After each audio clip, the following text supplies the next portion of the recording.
இன்றைக்கி வீடியோ பிளாகில் நம்ம பார்க்க போகிறது என்னன்னா, ஒரு நல்ல ஆக்ஷன் கேமரா பற்றி தாங்க பார்க்க போகிறோம். இந்த ஆக்ஷன் கேமராவோட ஃபுல் ரிவ்யூ தான் நம்ம இந்த வீடியோவில் பார்க்க போகிறோம். வாங்க வீடியோக்குள்ளே போகலாம்.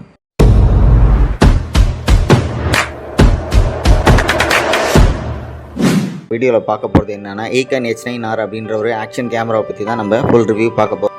இந்த கேமராவோட ப்ரைஸ் வந்து பார்த்திங்கன்னா கிட்டத்தட்ட 4000 ரூபாய் வந்தது.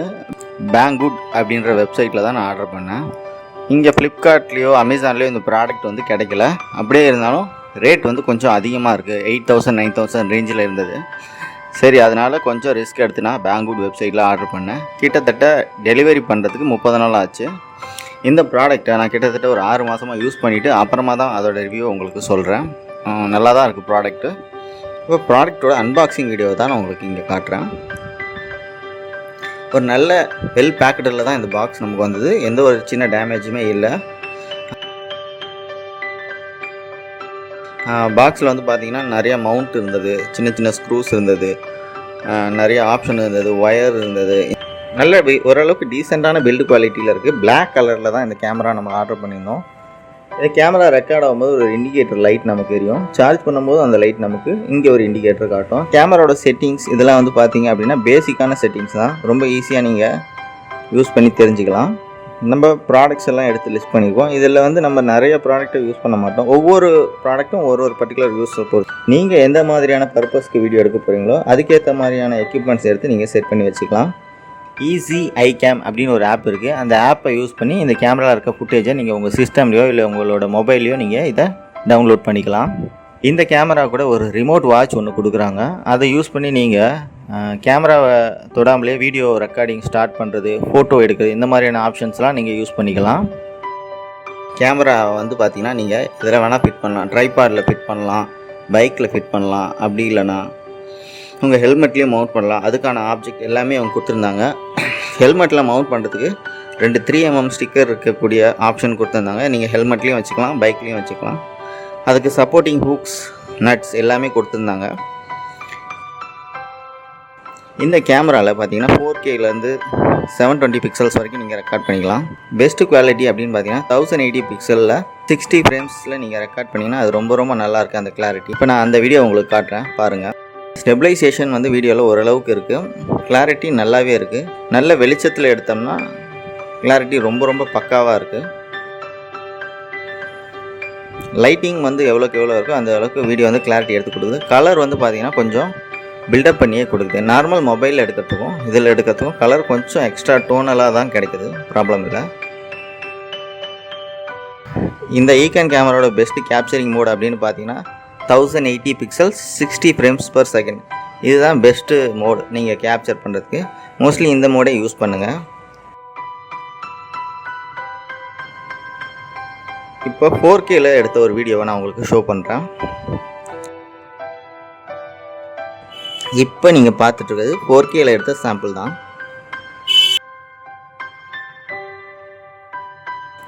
ரொம்ப பெருசாக ஒன்றும் வித்தியாசம் இல்லைங்க. 1080 பிக்சலே நல்லா தான் இருக்குது. 4Kல வந்து உங்களுக்கு ஃபைல் சைஸ் வந்து கொஞ்சம் அதிகமாக ஸ்டோர் ஆகுது. ரெசல்யூஷன் வந்து 1080 பிக்சல் அளவுக்குலாம் இல்லை. சைஸ் வந்து கேட்ச் ஆகுது. 4K சைஸில் வருது. கிளாரிட்டி வந்து அவ்வளோவா வந்து நல்லா இல்லை. அது 720 பிக்சலில் எடுத்த வீடியோஸ்லாம் பார்த்திங்கன்னா கிளாரிட்டி வந்து கொஞ்சம் கம்மியாக தான் இருக்குது. அதையும் நான் உங்களுக்கு காட்டுறேன், பாருங்கள்.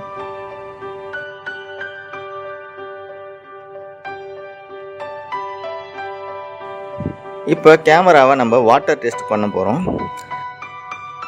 இந்த EKEN H9R கேமராவோட வாட்டர் ப்ரூஃபிங் கேப்பபிலிட்டியை செக் பண்ணுறதுக்காக நம்ம பீச்சுக்கு வந்திருந்தோம். அந்த வாட்டர் ப்ரூஃபிங் கேஸ் போட்டால் தான் கேமரா வந்து வாட்டர் ப்ரூஃப் ஆகும். இல்லைனா கேமரா வந்து ரிப்பேர் ஆகிடும். அதை நல்லா தெளிவாக நான் இங்கே சொல்ல விரும்புகிறேன். வாட்டர் ப்ரூஃபிங் கேஸ் போட்டு கரெக்டாக லாக் பண்ணிவிட்டு இப்போ நம்ம வீடியோ எடுக்கிறோம். தண்ணி பட்டும் கேமரா வந்து வாட்டர் ப்ரூஃபிங் கேஸில் இருக்கனால எதுவும் ஆகலை. தண்ணி வந்து கேஸிங்குள்ளே வரலை. வாட்டர் ப்ரூஃபும் டெஸ்ட் பண்ணியாச்சு, நல்லா தான் ரெக்கார்ட் ஆகுது.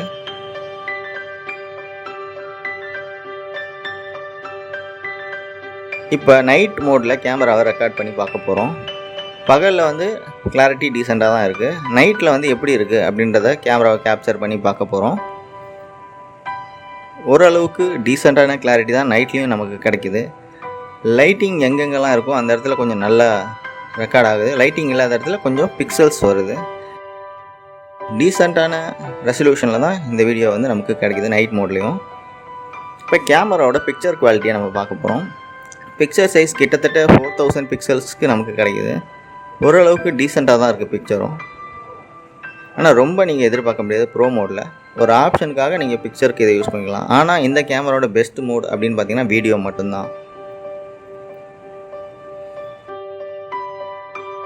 இந்த கேமராவோட கேப்சரிங் வந்து பார்த்தீங்கன்னா 170 டிகிரி வைட் ஆங்கிள். நம்மளோட மொபைல் லென்சஸாக இருந்தால் மேக்ஸிமம் 90 டிகிரி கேப்சர் பண்ணும். இப்போ 170 டிகிரி அப்படின்னா என்ன அப்படின்னா ஓரளவுக்கு வைட் ரேஞ்சான வியூ கிடைக்கும். இந்த ஆங்கிள் டிஃப்ரென்ஸை உங்களுக்கு கிளியராக சொல்கிறதுக்காக ஒரு பர்டிகுலர் பிளேஸை நான் மொபைலில் வந்து ஷூட் பண்ணேன். அதே பிளேஸை ஆக்ஷன் கேமராலையும் ஷூட் பண்ணியிருக்கேன். ரெண்டுத்துக்குமான டிஃப்ரென்ஸ் உங்களுக்கு நல்லா கிளியராக புரியும் பாருங்கள். மொபைலில் ஷூட் பண்ண இடம் வந்து பார்த்திங்கன்னா ஒரு குறிப்பிட்ட அளவு தான் என்னால் அந்த இடத்த கவர் பண்ண முடிஞ்சது. ஆனால் ஆக்ஷன் கேமராவில் நான் அதே இடத்த ரெக்கார்ட் பண்ணும்போது நல்ல வைடான வியூ நமக்கு கிடைக்குது. இதனால தான் பைக் ரைடு போகும்போது மொபைலில் நீங்கள் கவர் பண்ணாமல் ஆக்ஷன் கேமராவில் கவர் பண்ணிங்கன்னா உங்களுக்கு நல்ல வைடரான வியூ கிடைக்கும். அதுக்காக தான் ஆக்ஷன் கேமராவை சஜஸ்ட் பண்ணுறாங்க. இந்த கேமராக்காக நம்ம ஒரு மெமரி கார்டும் பர்ச்சேஸ் பண்ணியிருந்தோம். கிளாஸ் 10 மெமரி கார்டு மட்டும்தான் இந்த கேமராவுக்கு சப்போர்ட் பண்ணும். கிட்டத்தட்ட 32 GB மெமரி கார்டு. கேமராவோட குவாலிட்டி நல்லாயிருக்கு, பில்டு குவாலிட்டி அருமையாக இருக்குது. அது இல்லாமல் இதுக்கு கொடுத்துருக்குற அந்த ஆப்ஷன்ஸ் பாக்ஸ், இதோட சப்போர்ட் எக்யூப்மெண்ட்ஸ்லாம் கொஞ்சம் ஓரளவுக்கு நல்லாவே இருக்குது. கேமராவோட வெயிட் வந்து ரொம்ப பெருசாக இல்லை, ரொம்ப சின்னதாக அழகாக இருக்குது. கேப்சரிங்கும் ரொம்ப ரொம்ப சூப்பராக இருக்குது. நான் பர்டிகுலராக இந்த ஒரு த்ரெட் அதிகமாக யூஸ் பண்ணேன். இது வந்து ட்ரைபாடில் கனெக்ட் ஆகும். பட்டு இந்த த்ரெட்டு வந்து பார்த்திங்கன்னா மிஸ்டேக்கான உடஞ்சிருச்சு. ஆனால் அதுக்கு ஆப்ஷனாக வேறு ஒரு த்ரெட் வாங்கி யூஸ் பண்ணிட்டுருக்கேன். இந்த த்ரெட் வந்து நல்லா யூஸ் ஆகுது நமக்கு ட்ரைபாடில் கனெக்ட் பண்ணுறதுக்கு. நம்மளால் கோப்ரோ இன்ஸ்டா 360 அந்த மாதிரி லெவலில் கேமரா வாங்க முடியல. பட் ஆனால் ஒரு அளவுக்கு டீசெண்டான ப்ரைஸில் ஒரு கேமரா வாங்கணும் அப்படின்னா பட்ஜெட்டில் இந்த EKEN H9 கேமரா வந்து பார்த்திங்கன்னா உண்மையிலே ஓரளவுக்கு வர்த்தாக தான் இருக்கும். நீங்கள் ஏதாவது ஒரு 2000 3000 அந்த மாதிரி லோ பட்ஜெட்டில் கேமரா நீங்கள் வாங்கணும் அப்படின்னா கூட ஒரு 1000 ரூபாய் சேர்த்து போட்டு இந்த EKEN கேமராவே வாங்குறது ஒரு பெஸ்ட்டு அட்வைஸாக இருக்குன்றதை நான் கண்டிப்பாக உங்களுக்கு சொல்லி ஆகிறேன். மேலும் இந்த தகவல் உங்களுக்கு பிடிச்சிருந்தா இந்த வீடியோவுக்கு ஒரு லைக் பண்ணுங்கள். மறக்காமல் நம்ம நெக்ஸ்ட் வீடியோக்காக கொஞ்சம் வெயிட் பண்ணுங்கள்.